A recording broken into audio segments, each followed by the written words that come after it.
Bonjour à toutes et à tous, bienvenue sur KTV, Kwezi FM, le 106.9 pour un temps de parole en direct à la radio et à la télévision. Il est avec nous, Elanzi. Ça fait un petit moment qu'on l'a pas eu sur ce plateau, mais il est là pour la rentrée sociale. Elanzi, bonjour. Bonjour Patrick. Alors pour ceux qui vous découvrent, il n'y en a pas beaucoup, vous êtes le patron de FO ici. Oui, secrétaire général.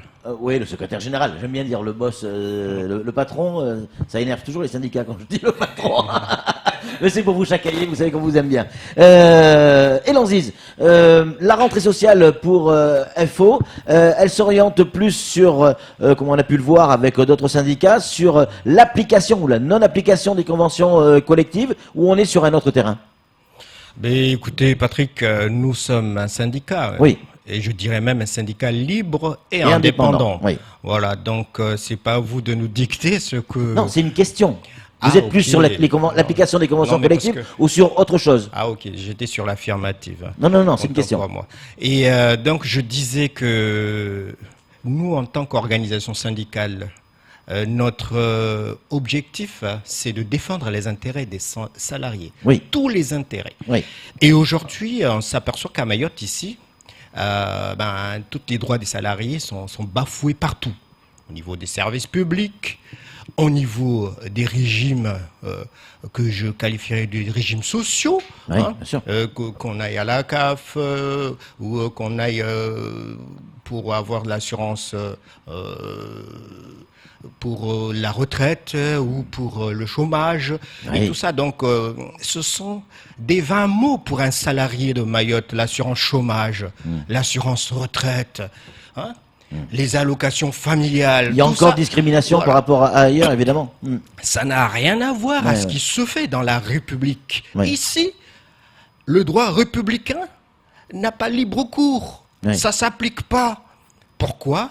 Parce que l'État, le gouvernement et tous les gouvernements successifs ont fait de Mayotte une exception dans la République. Et nous, l'organisation syndicale, l'Union départementale Force ouvrière, nous luttons contre ce genre de politique, de mettre Mayotte comme étant une exception de la République. Nous combattons ce genre de comportement-là qui est anti-républicain.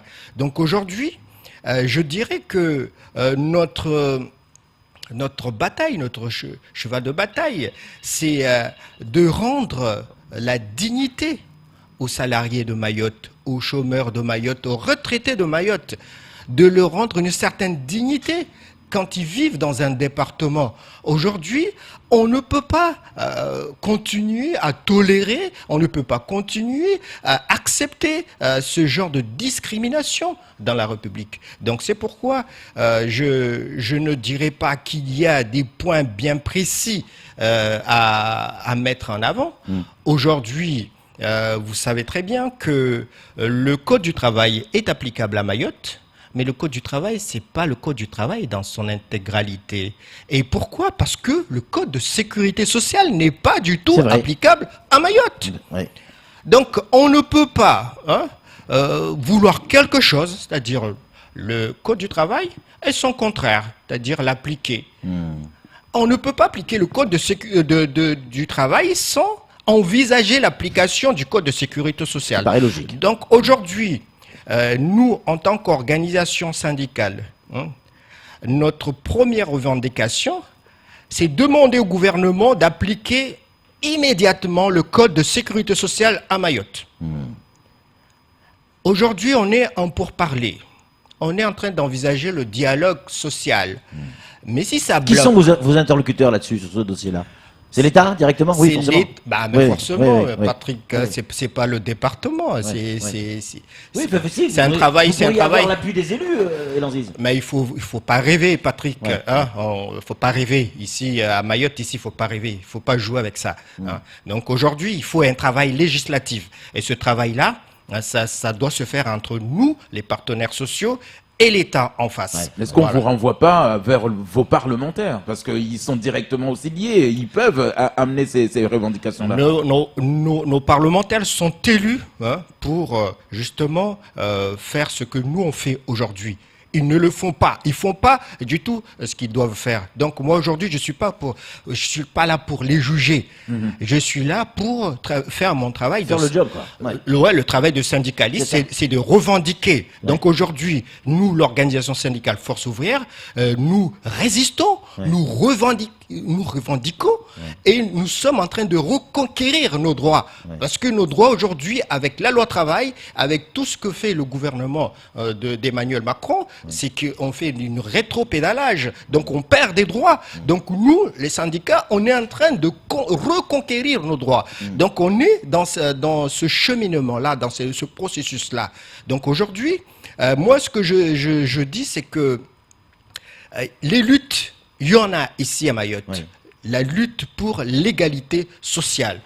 Donc l'égalité sociale passe aujourd'hui nécessairement par l'application immédiate du Code de sécurité sociale. On a bien compris. Et pour l'application du Code du travail, Oui. on sait très bien qu'il y a des insuffisances, notamment en matière d'application des conventions collectives, notamment aussi Qui aujourd'hui... sont déjà signés en plus, hein, mais qui ne s'appliquent pas.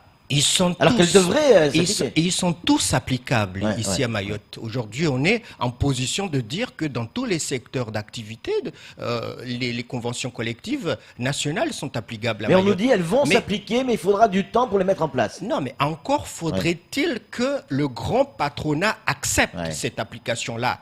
Et vous savez très bien que ce qui nous opposait dans le débat social entre nous et le grand patronat, c'était justement les avancées sociales, dire l'application de conventions collectives et tout ça. Eux, ils étaient contre l'application du Code du travail parce qu'ils ne voulaient pas l'application des conventions collectives. Mais aujourd'hui, moi, je m'adresse à l'État.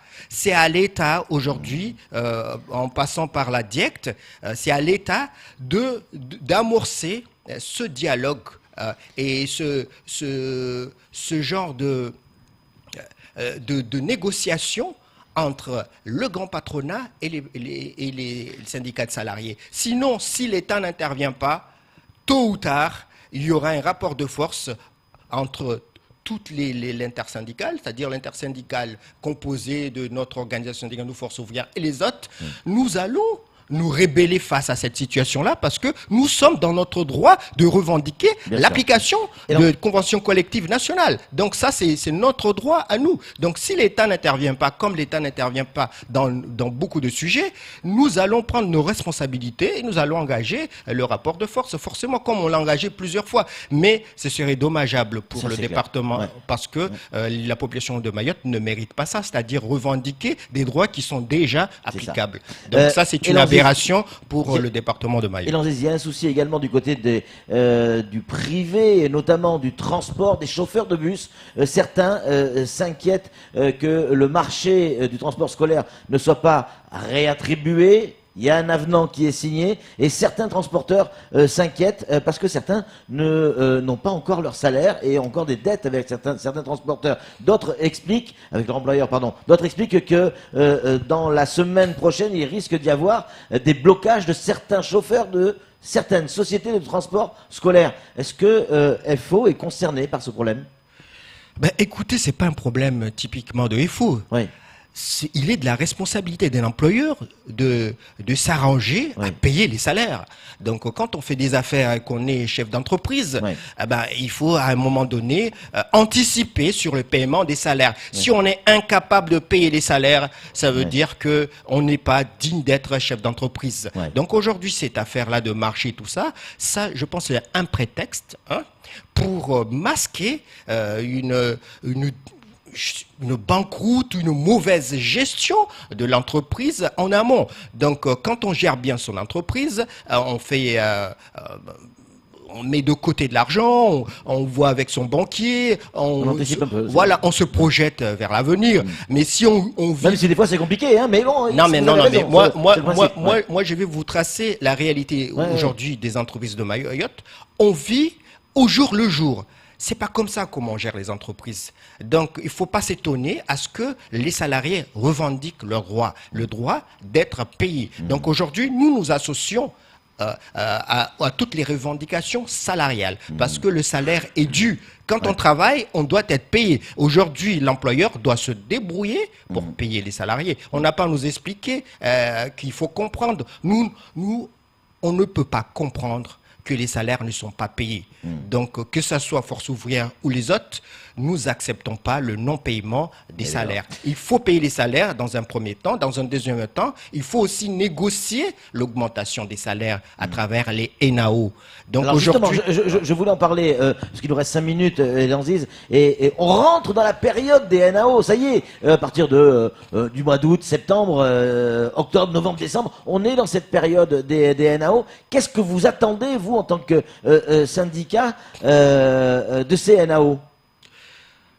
ben écoutez, aujourd'hui, ce que nous attendons des NAO, c'est que l'employeur soit en mesure de négocier ces augmentations de salaire qui sont nécessaires, parce que il faut le dire, c'est qu'à Mayotte ici, la vie est chère. Ouais. Et Parce qu'une NAO, chaque année, une NAO, c'est pas l'obligation de mettre en application tout ce qui est dit dans les NAO. Les NAO sont des discussions entre employeurs et employés, mais l'employeur n'a pas l'obligation d'appliquer ce qui ressort d'une NAO. ben, tout ce qui est décidé en NAO doit Oui. être appliqué. Quand c'est décidé. Sinon, ça Oui. sert à rien Oui. de Oui. dire qu'on Oui. aura 2% d'augmentation de salaire Oui. et puis demain dire ben, on n'est pas obligé, on ne le paye pas. Parce Le que, problème, c'est que dans les NAO, il y a beaucoup de décisions qui ne sont pas prises. On écoute, on s'écoute, mais on prend pas de décision. Et donc, du coup, ça pose un problème. beaucoup des décisions ne sont pas prises parce ça. que on nous cache tout. On nous C'est-à-dire cache la réalité du Ouais. bilan de l'entreprise. Ouais. Quand l'entreprise fait beaucoup de bénéfices, on ne le dit pas. Mais on nous dit surtout quand l'entreprise rencontre des difficultés, des Ouais. trésoreries. Ouais. Mais ça, nous, on s'en fout des difficultés, des trésoreries. Nous, ce qu'on veut savoir, est-ce que l'entreprise se porte bien? Donc aujourd'hui, personne ne nous répond, mais nous avons des armes à travers le Code du travail pour le savoir. On peut nommer un expert indépendant qui vient et qui fouille dans les Qui codes. est à la et- charge du CE, je crois. Hein. voilà, Ouais. et qui vient et qui nous dise la vérité.